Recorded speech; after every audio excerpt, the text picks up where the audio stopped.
நீங்கள் பார்த்துக் கொண்டிருப்பது AJK டிவியின் புதுவை மாலை.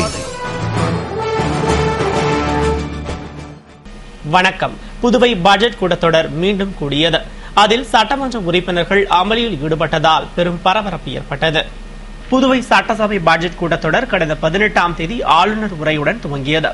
இதனைத் தொடர்ந்து தள்ளி வைக்கப்பட்ட சட்டசபை இன்று மீண்டும் கூடியது. அதில் முன்னாள் முதல்வர் சண்முகம், முன்னாள் மத்திய அமைச்சர் பாலா படிலூர் ஆகியோருக்கு இரங்கல் தெரிவிக்கப்பட்டு இரங்கல் தீர்மானம் வாசிக்கப்பட்டது. தொடர்ந்து அமைச்சர்கள் ராஜவேலு, தியாகராஜன், எதிர்க்கட்சித் தலைவர் வைத்திலிங்கம் மற்றும் சட்டமன்ற உறுப்பினர்கள் பேசினர். அதனைத் தொடர்ந்து நடைபெற்ற விவாதத்தில் காங்கிரஸ் சட்டமன்ற உறுப்பினர்களும் அண்ணா திராவிட முன்னேற்ற கழக சட்டமன்ற உறுப்பினர்களும் இலங்கை பிரச்சினை தொடர்பாக கடும் வாக்குவாதத்தில் ஈடுபட்டதால் அமளி ஏற்பட்டது. இதனால் சபையில் கூச்சல் குழப்பம் நிலவியது.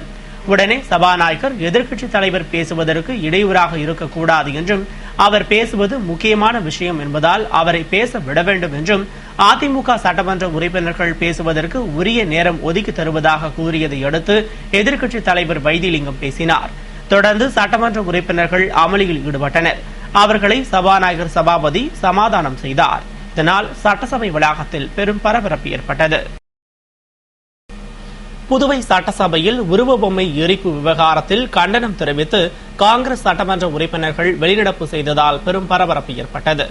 புதுவை சட்டசபை கூடியதும் காங்கிரஸ் மற்றும் எதிர்க்கட்சி சட்டமன்ற உறுப்பினர்கள் கடும் வாக்குவாதத்தில் ஈடுபட்டனர்.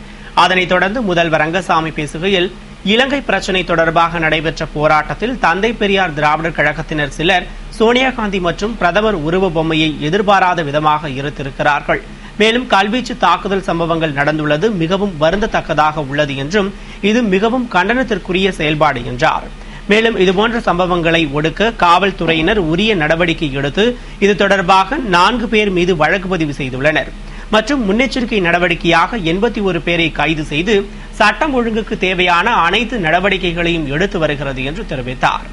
அப்போது எதிர்க்கட்சித் தலைவர் வைத்திலிங்கம், போராட்டம் நடத்தியவர்கள் ஜாமீனில் விடுவிக்கப்பட்டுள்ளனர், இது ஜாமீனில் விட வேண்டிய வழக்கா என்று வினவியதும் சட்டமன்ற உறுப்பினர் லட்சுமி நாராயணன் குறுக்கிட்டு, கைது செய்யப்பட்டவர்கள் உடனடியாக விடுவிக்கப்பட்டதால் அவர்கள் அடுத்த இடத்தில் தாக்குதல் நடத்தியது மட்டுமல்லாமல் மேலும் பொதுமக்களுக்கும் இடையூறு ஏற்படுத்தினர்.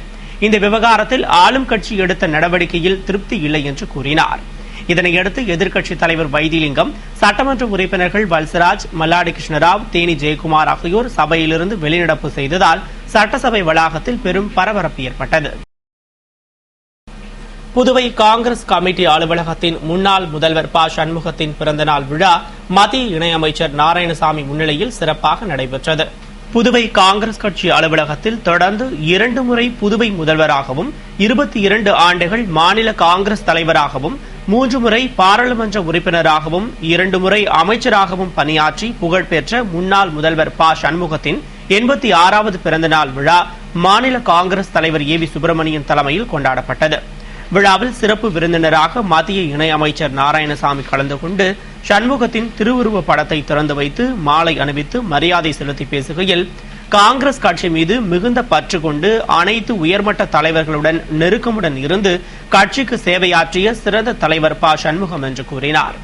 இலங்கை பிரச்சினையில் மத்திய அரசை எதிர்த்து பல்வேறு போராட்டங்கள் தமிழகத்திலும் புதுவையிலும் தூண்டிவிடப்பட்டதாகவும், குறிப்பாக புதுவையில் முதல்வர் தூண்டிவிட்டு தனது அலுவலகத்தை தாக்கச் செய்திருப்பதாகவும், வளர்ச்சி பணிகளை மேற்கொள்ளாததால் மக்கள் ஆட்சி மீது நம்பிக்கையை இழந்துள்ள நிலையில் மக்களை திசை திருப்பவே முதல்வர் இதுபோன்ற போராட்டங்களை தூண்டிவிடுவதாக குற்றம் சுமத்தினார். தன் கணவர் ராஜீவ்காந்தி கொலை செய்யப்பட்டும் குற்றவாளி நளினிக்கு பொது மன்னிப்பு வழங்கச் சொன்னவர் சோனியா காந்தி என்றும், அவரை இழிவுபடுத்தி பேசுபவர்களை எதிர்ப்பது காங்கிரசாரின் கடமை என்றும், அந்த வகையில் புதுவையில் அனைத்து தொகுதியிலும் தலைவர்கள், நிர்வாகிகள், உறுப்பினர்கள் என அனைவரும் ஒன்றிணைந்து போராடி தங்களது எதிர்ப்பை வெளிப்படுத்தியுள்ளதாகவும், அனைவருக்கும் நன்றி தெரிவித்த அவர், தமிழகத்திலும் எதிர்ப்பு போராட்டங்கள் நடத்தப்படும் என்றார். இலங்கை தமிழர் விவகாரத்தில் தமிழ்நாட்டில் உள்ள மற்ற கட்சிகளால் அறிக்கையும் போராட்டமும் மட்டுமே நடத்த முடியும் என்றும், ஆனால் மத்திய காங்கிரஸ் அரசால் மட்டுமே ஈழத் தமிழர்களுக்கு ஆதரவு அளிக்க முடியும் என்றார். மேலும் இலங்கை அரசிற்கு எதிரான வாக்கெடுப்பில் இந்தியாவின் அண்டை நாடுகளே எதிர்த்து வாக்களிப்பதாகவும், எனவேதான் இவ்விவகாரத்தில் மத்திய அரசு மற்ற கட்சிகளைப் போல் உணர்வுபூர்வமாக செயல்படாமல் ஆக்கப்பூர்வமாக செயல்படுவதாகவும் கூறினார். விழாவில் முன்னாள் முதல்வர் ராமசாமி, கதிர்காமம் வட்டார காங்கிரஸ் தலைவர் AKD ஆறுமுகம், முன்னாள் அமைச்சர் காந்திராஜ், துணைத் தலைவர் பாலாஜி, தொழிலதிபர் சிவக்கொழுந்து உள்ளிட்ட காங்கிரஸ் நிர்வாகிகள் திரளாக கலந்து கொண்டு சண்முகம் திருவுருவ படத்திற்கு மலர் தூவி மரியாதை செலுத்தினர்.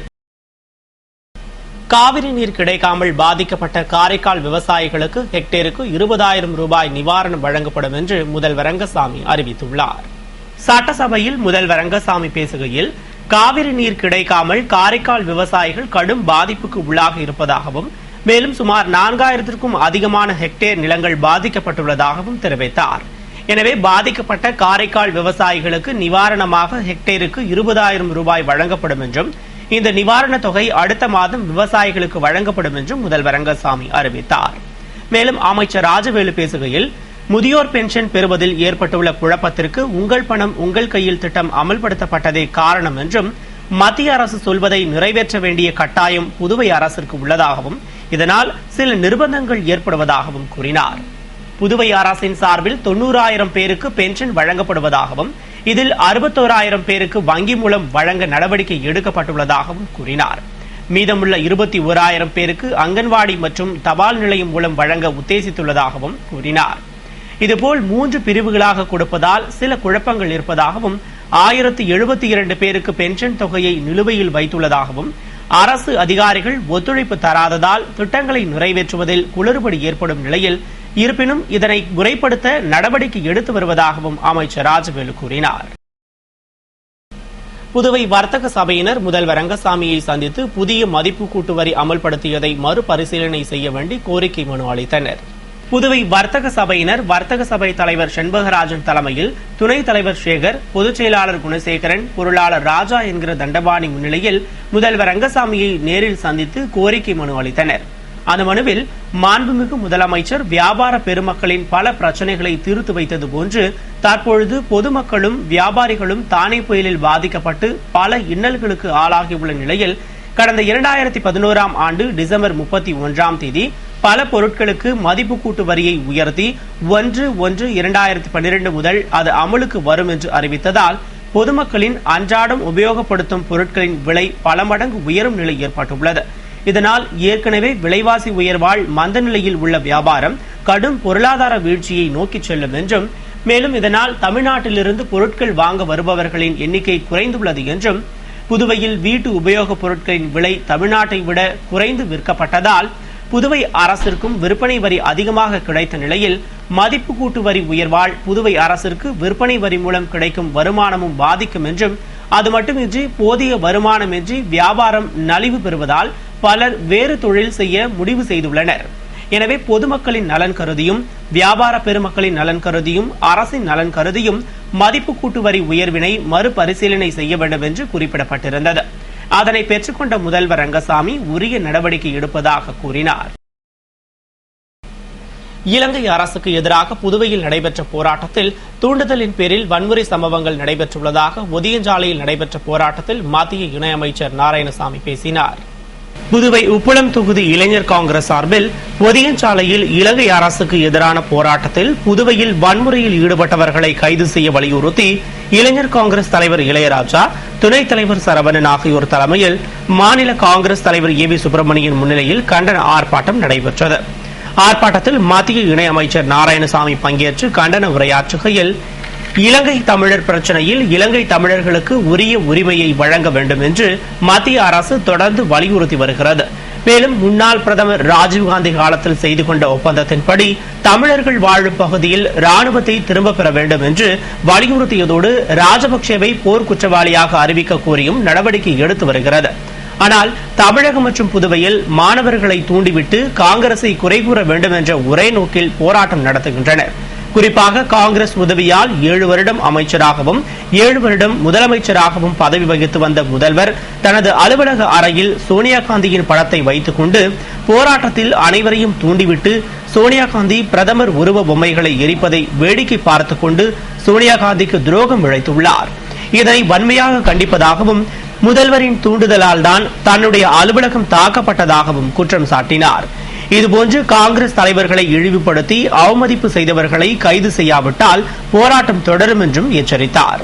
போராட்டத்தில் கிளை காங்கிரஸ் மற்றும் இளைஞர் காங்கிரஸ் நிர்வாகிகள் பங்கேற்றனர். மேலும் காங்கிரஸ் தலைவர்கள் அவமதிக்கப்பட்டதை கண்டித்து நாளை மறுநாள் உண்ணாவிரத போராட்டம் நடத்தப்பட உள்ளதாகவும் மத்திய இணையமைச்சர் நாராயணசாமி கூறினார்.